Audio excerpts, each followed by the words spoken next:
Astonishing Legends Network.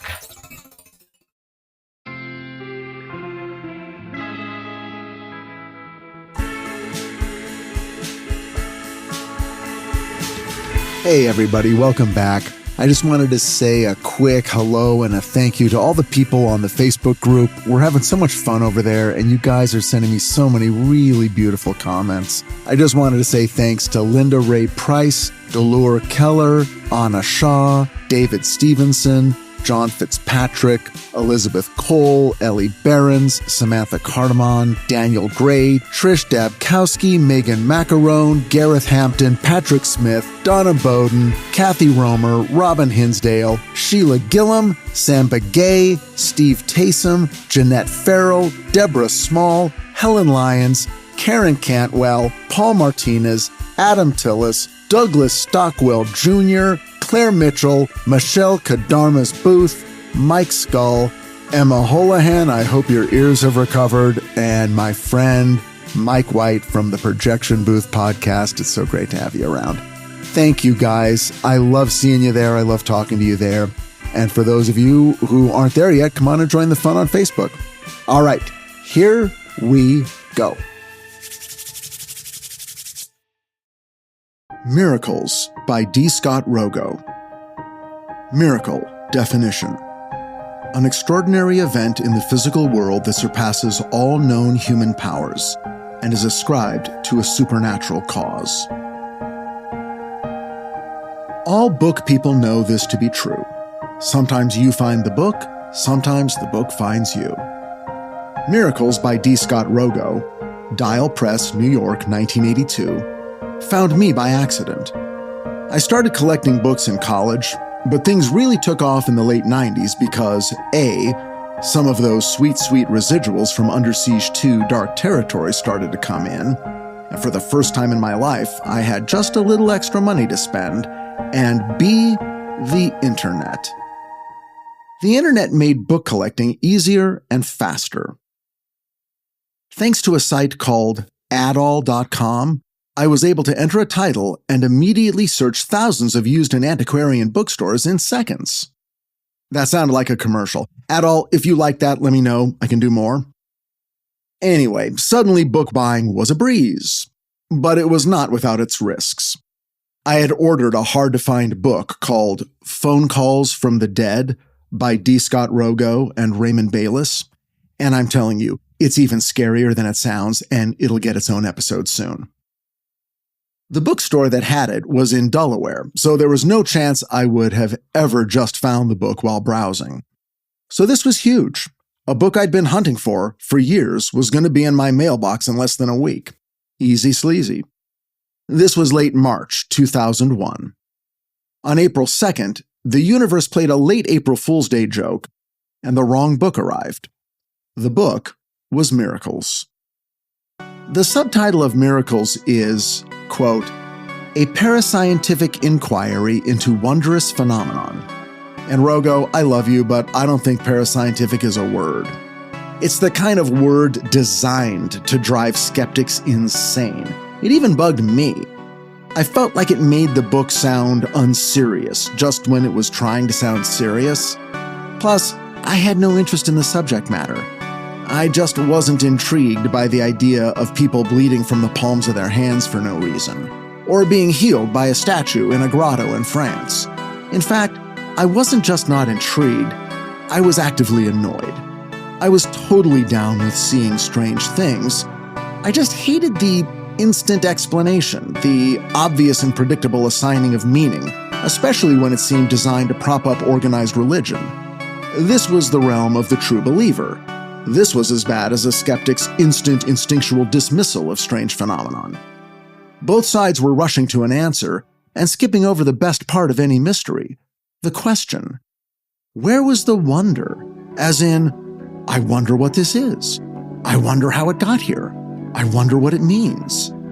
Stand at the doorway of a question as long as you can before crossing over the threshold into an answer, because if it's a real mystery, your need to step into an answer will be guided by your conscious or unconscious beliefs. In other words, you'll end up with the answer you want, which may not be the answer that is correct. I called the bookstore in Delaware, only to find that the listing for Phone Calls from the Dead was a clerical hiccup. That book had been sold months ago and should no longer have been on the website. The book Miracles had been sent to me as the result of a second error, this one human, right author, wrong title. They told me to send it back for a full refund. I said I would, and then, like every other human being on Earth, I put off the chore and felt bad about it, and still did nothing and continued to feel bad in a never-ending loop of self-castigation and laziness. Life went on. Life at that point was great. And terrible. The Mothman Prophecies was getting made, and my 9-year marriage was dissolving. I had a lot riding on Mothman. I was at a point where my individual career as a screenwriter was not yet established. The only credit I had was Under Siege 2, Dark Territory, and that was a shared credit with my friend Matt Reeves. Matt's career had moved forward. He had co-written and directed The Pallbearer, and then had co-created Felicity with his friend J.J. Abrams. During that time, I'd been hired to write movies, but none of them had been made. So Mothman, which was my own and felt incredibly personal, also made me feel incredibly vulnerable. If it did well, financially and critically, it could change everything for me. It could establish me in a way screenwriters only dream about. And it would be a validation of me. It would be the thing that all writers, and actors and musicians and painters, and creative people of all stripes really pray for. Widespread public validation. Not just fame for fame's sake, but a kind of vast acceptance, a warm wave of humanity saying, we see you, and we get it, and we like it, and we like you. For some, it boils down to simple human connection, but for most, and for me, it was supposed to fill a hole left inside me from childhood.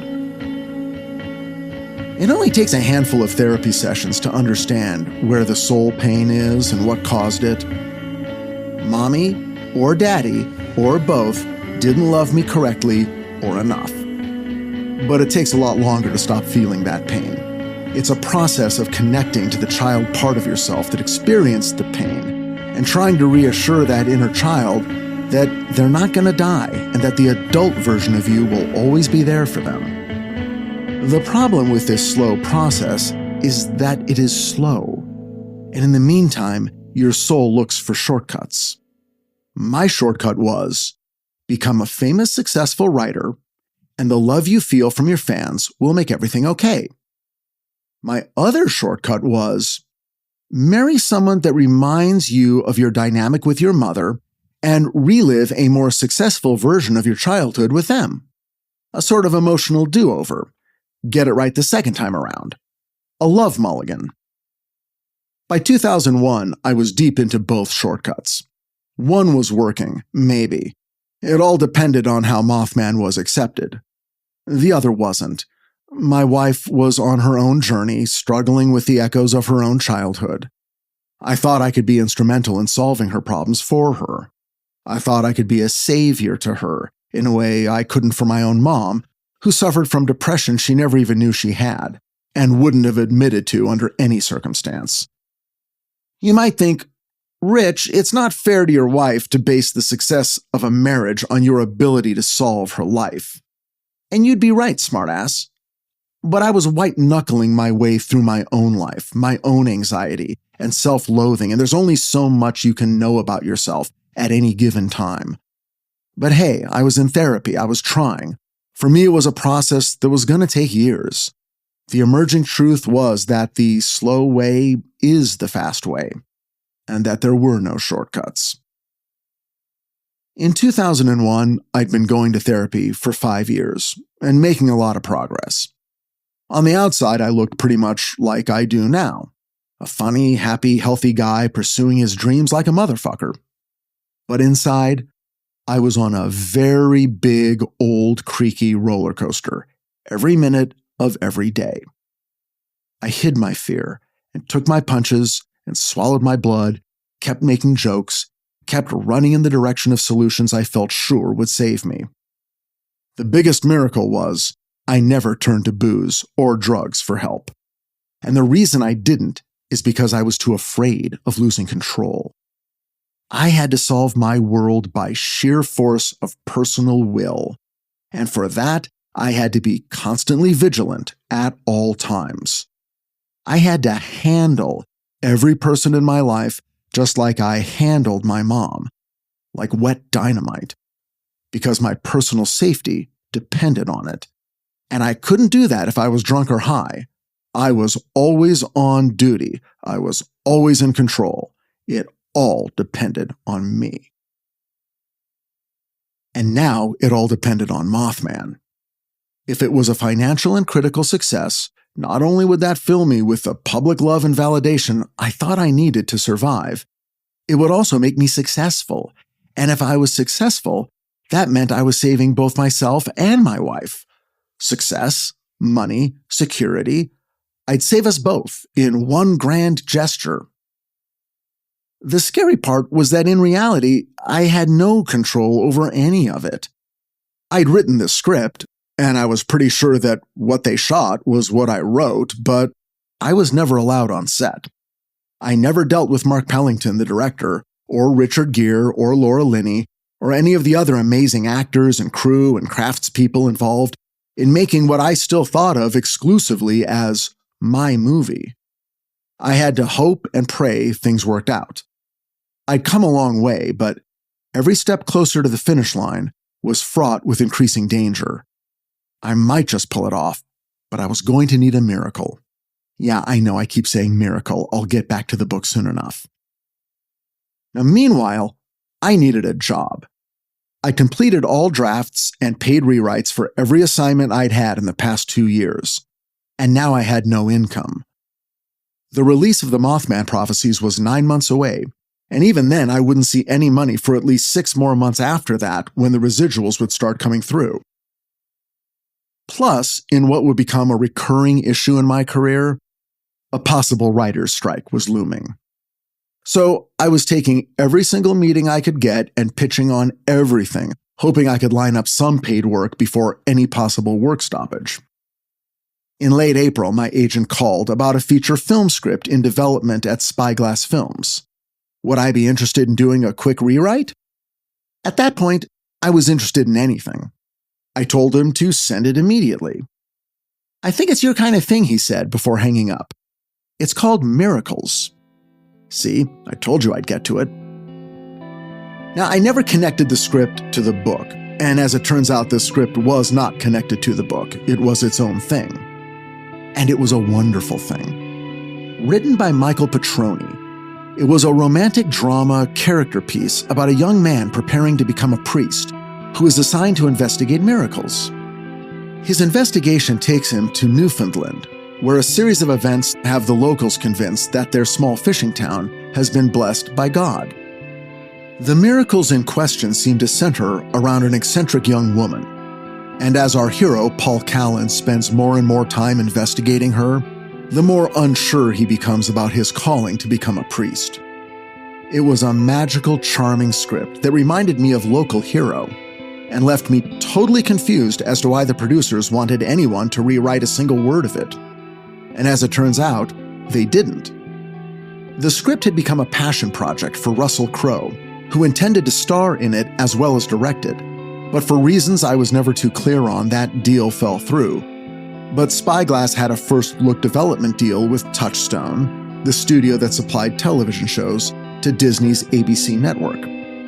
Spyglass wanted to get into the television business, and Touchstone was looking for something spooky.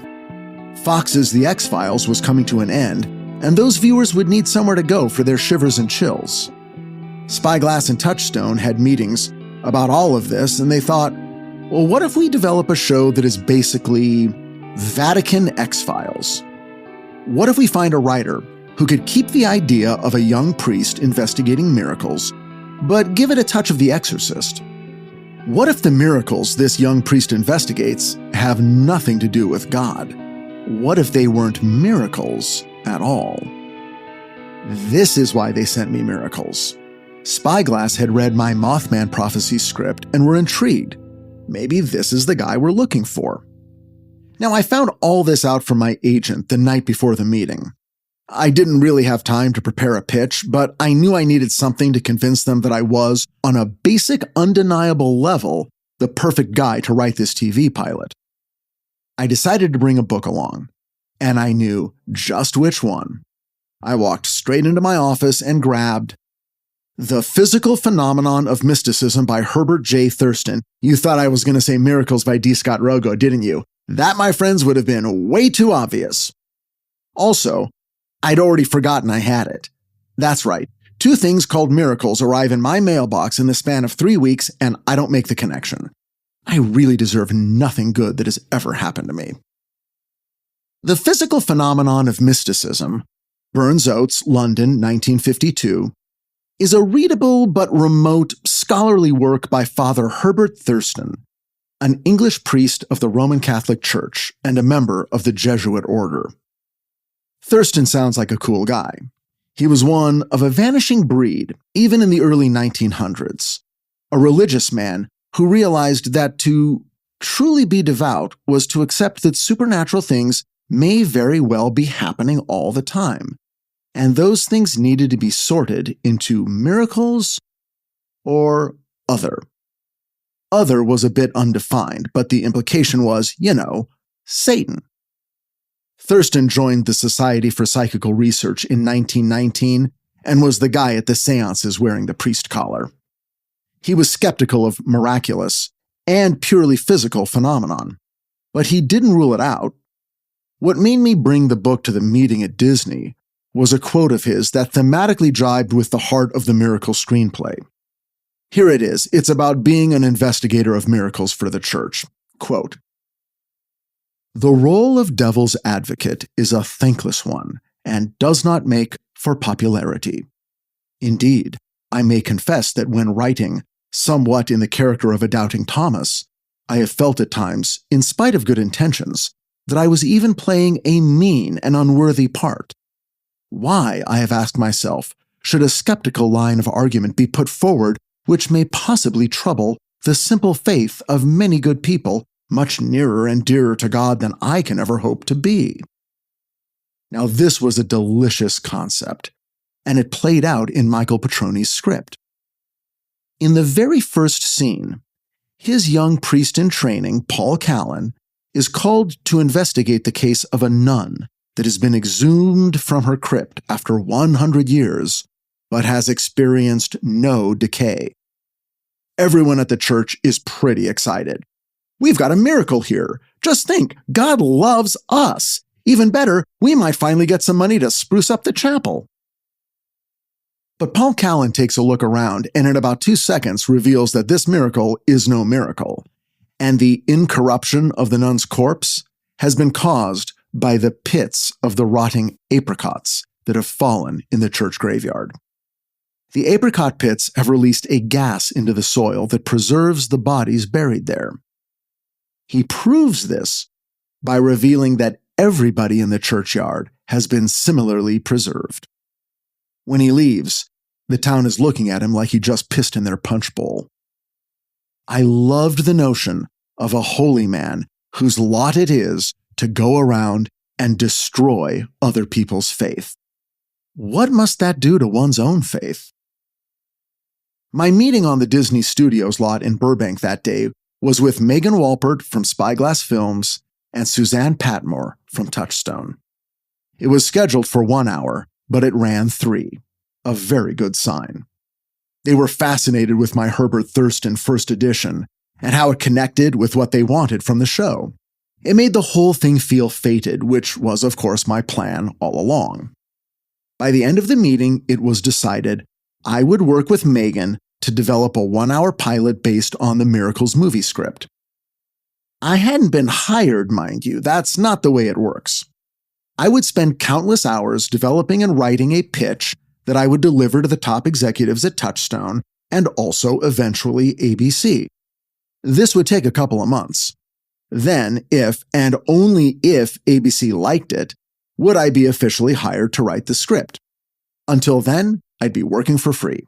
If they didn't like it, we'd all shake hands and I'd go home without a penny to show for the work I'd done. This is how the television business works. As it turns out, back then in 2001, the Writers Guild did not go on strike, so I spent my days hanging out in coffee houses, trying to somehow reduce and reshape the 2-hour movie script into a 1-hour TV pilot. The goal was to retain the emotion of the film, but in the final act, bring in a revelation that implies what Paul has been investigating is more sinister than he or the townspeople originally thought. This draws the attention of the Vatican, and Paul is quickly reassigned to a secret group within the Catholic Church that has been tracking supernatural events for over 1,000 years. And they now believe that generations of signs and symbols and mysterious happenings are pointing to a cataclysmic event that only they can stop, if they can figure it out in time. And guys, this was 2 years before the Da Vinci Code. Now, I had never written a television pilot. The process of television writing was new to me, but Megan at Spyglass became my guide, my muse, and my boogeyman, cajoling, encouraging, and ass-kicking me in equal measures. And it was exactly what I needed. Once we got the thumbs up from Tom Sherman at ABC, I figured I had at least 6 months to write a 1-hour script. My plan was to do what I always did when hired to write a movie: fuck around for about 4 months, spend my commencement money, and then when panic finally overtook me, go into a crazed shame spiral of fear and self-hatred and crap out a draft in 4 weeks. Hey, it had always worked before. Megan disabused me of that notion fast. Television is an actual job, with many regular steps and due dates. I was expected to write an outline that they would actually read. What the serious fuck was that about? Why not just come to my house and sit on the edge of my bed and bang 2 pots together every morning at 6 a.m.? Megan was a smart, gorgeous, funny, creative dynamo. But as the days went by, in my mind, she slowly morphed into the drill sergeant from Full Metal Jacket. She would email me almost every day, checking on how things were going, and I gotta say, it started to drive me crazy. How are things going? How are things going? Let me tell you how things are going. Very, very poorly. It was now June 2001. My younger son Spencer had just turned 3, and my older son Owen was turning 5. But the tension and stress and obvious unhappiness of their mom and dad was growing. The idea that the marriage might not last was becoming a reality, to me at least, and it was scary. If we did break up, even if I thought it was for the best, it would still be the worst thing I could imagine, especially since my whole view of the marriage was based on me saving her. This would be failure on such a massive scale it was unthinkable. On the other hand, if saving her was a fucked up notion to begin with, maybe it was better to declare defeat, retreat, and try to figure out who I really was and what I really owed a partner. It wasn't something we could talk about. The pain and fear and anger and disappointment was so thick between us that to attack it head on would be like lighting a match while standing waist deep in a room filled with gasoline. Everyone was treading carefully, but I think we both sensed that something big and bad was about to hit us, and neither of us knew how to get out of its path, or exactly when the impact would come. So I worked on miracles every day. It was like starting an exercise routine. It was difficult and painful, but it grounded me. It gave me a way to get through my days. Small steps, small accomplishments. Here, Megan, I outlined Act 1. Praise me. Oh, please praise me, because if you come at me harsh, I will collapse in on myself like a paper cup. Did she know? She must have. Either way, I got nothing but kindness and encouragement from her. And steady pressure. When could she expect Act 2? Act 3? Suzanne Patmore at Touchstone said something about receiving a completed outline by the end of July. Did that sound okay with me? No. That did not sound okay. I could barely get out of bed in the morning. I was lucky to cobble together 2 hours of meaningful work a day. Usually it was way less. I was seeing my therapist 3 times a week at that point, and each of those visits was like a barely reachable oasis in a vast desert of weakness, fear, and mounting grief.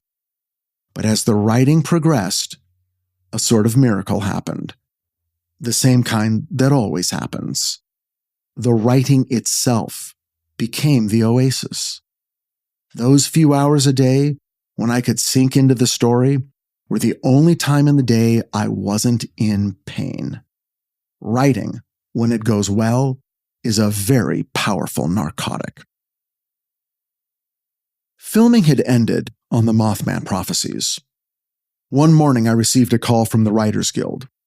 My writing credit was being challenged by the 2 writers Mark Pellington had worked with on set.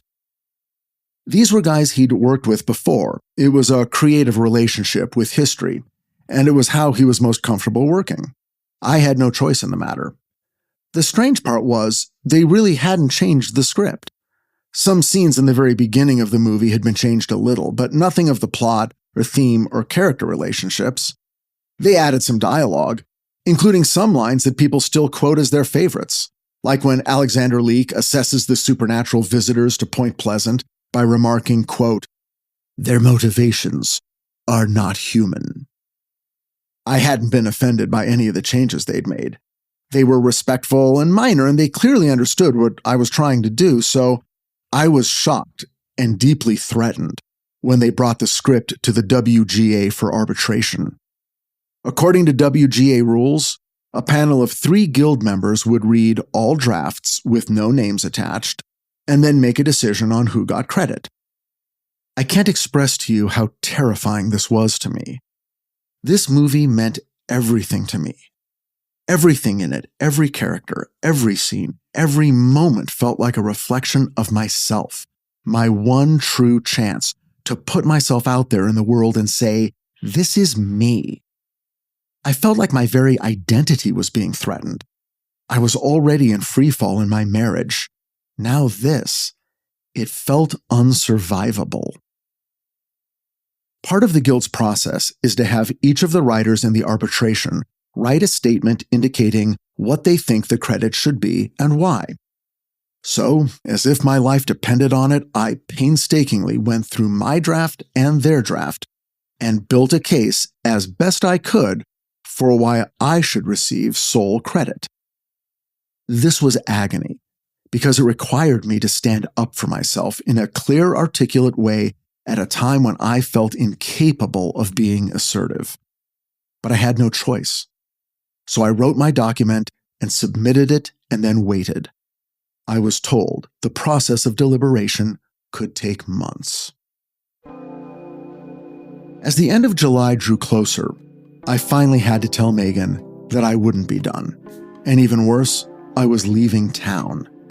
We were going to Hawaii, a trip that had been booked months earlier and now seemed like a sick joke, a parody of a happy family vacation. But at least there'd be distractions, and could it really be any worse than staying at home? Of course it could. We tried. We really, truly did our best on that trip, to be patient with each other and the kids. But it was surreal to be so sad and hurting and anxious and mad in a tropical paradise. Piña coladas don't have very much alcohol in them, and that was only the beginning of the bad news.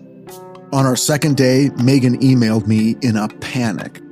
Touchstone was expecting the outline at the end of the week, and there was no way Spyglass was going to say no. I'd have to finish it in the next few days. Fine. In fact, the very next day, I ended up finishing it in one long 12-hour push, while my wife took the kids to the zoo and the aquarium and all the other places parents take small children to kill a day. And it was during those 12 hours that miracles died in front of me. Page by page, word by word, the colors faded, and the pace flagged, and the emotions dried up and floated away. It was fast hack work. I was just jamming events into place with no ability to make them come to life. They just sat there, inert. Every scene was a placeholder. But I finished it, and I sent it off, way after closing time in Los Angeles. And then I spent the rest of the trip in scalding shame, waiting for Megan's phone call. But when our time in Hawaii was finally up, she hadn't called. Now fear replaced shame. I should call her and say something, make some excuse. But there was this small craven part of me that hoped somehow it wasn't as bad as I thought it was. Maybe somehow she didn't hate it. Maybe I'd fooled them one more time. On the flight home, Owen got an earache and screamed for 4 straight hours. The hatred radiating toward me in waves from the other passengers felt good. It made sense. I deserved it. August 15th, 2001 was the day everything changed. My wife and I had lunch scheduled with my parents. They were dying to hear about Hawaii. And we actually did a really admirable job of making it sound like we had a wonderful time. Anyone who's been married will understand this. The ability to ignore a bad time, a bad mood, or even something truly awful, at least for a while.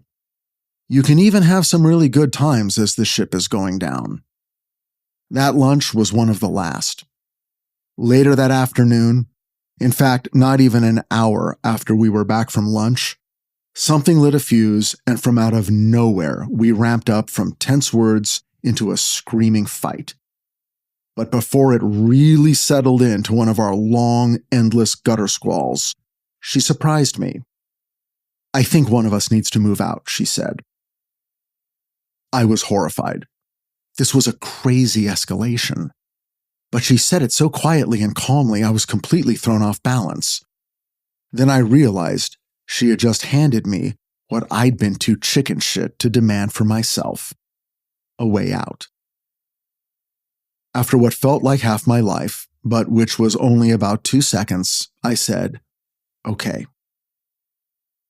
And then for the next 2 hours, we had a calm, constructive discussion about how it should work. I'd be the one moving out. But since this was about us getting distance from each other and not the kids, we decided to have the kids spend half their time with me.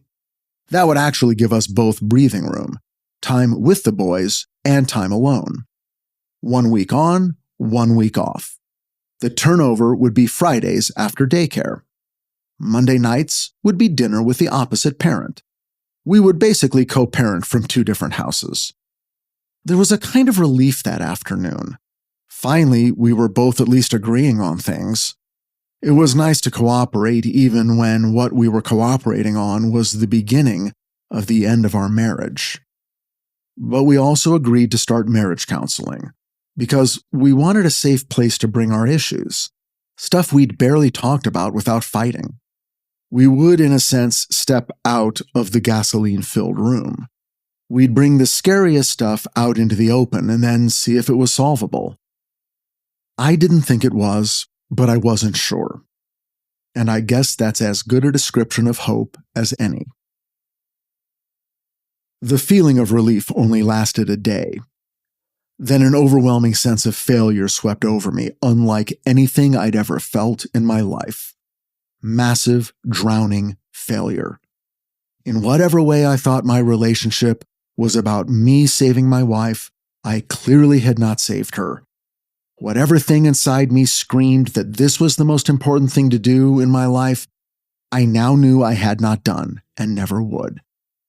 Anger came in. It's her fault. She's unsavable. She's being purposely unsavable to destroy me. I felt rage, then depression, then fear, then rage again.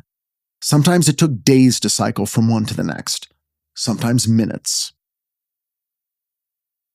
I looked for a house to rent not too far away, somewhere with a bedroom for the boys and a backyard, somewhere that wouldn't make the situation feel even more scary and depressing, at least for them. I eventually found a nice place in the flats below Altadena and submitted an application. The landlord was a pediatrician, and when she met Owen and Spencer, it was a done deal. I made plans to move in the first week of October. But what happened with miracles? A miracle. My shitty outline turned out to be a non-issue. Before Megan even turned it into Touchstone, there was a new controversy that had to be dealt with. The director who had been attached, a guy named John Turteltaub, who had directed National Treasure and Phenomenon, he was dropping out. I had no idea why, but it took a while for Touchstone to work through the fallout and reassess the status of the pilot, which in late August was very much in question. Megan told me not to worry. Until Touchstone got the Turteltaub of it all settled, nothing was happening. I got a breather. The Tuesday after Labor Day, September 4th, 2001, I got a call from the Writers Guild. The arbitration committee had finally made their ruling. I would receive sole credit for the Mothman prophecies. The decision had been unanimous. I felt like my body, which had been racked with pain for months, was suddenly shot through with morphine. The next day, Lakeshore cut me a check for my sole credit bonus. It would be enough to get me through the next 6 months, which was about 5 more months into my future than I could even imagine. The Mothman Prophecies was scheduled to come out in January. Would it be a hit? Would it be well received? What was going to happen with my pilot? What was going to happen with my marriage? All these questions hung in the air, their answers just out of reach. The check from Lakeshore arrived on the afternoon of Monday, September 10th. I opened it, then took it outside with me and sat on our patio with a gin and tonic and a plate of Ritz crackers and watched the sun set behind the tall pines across the street from what would soon be the house I used to live in. I sipped my drink and took a deep breath. For the first time in months, it felt like things just might turn out okay. Thank you for joining me on Richard Hatem's Paranormal Bookshelf. Please join me next week for Miracles, Part 2.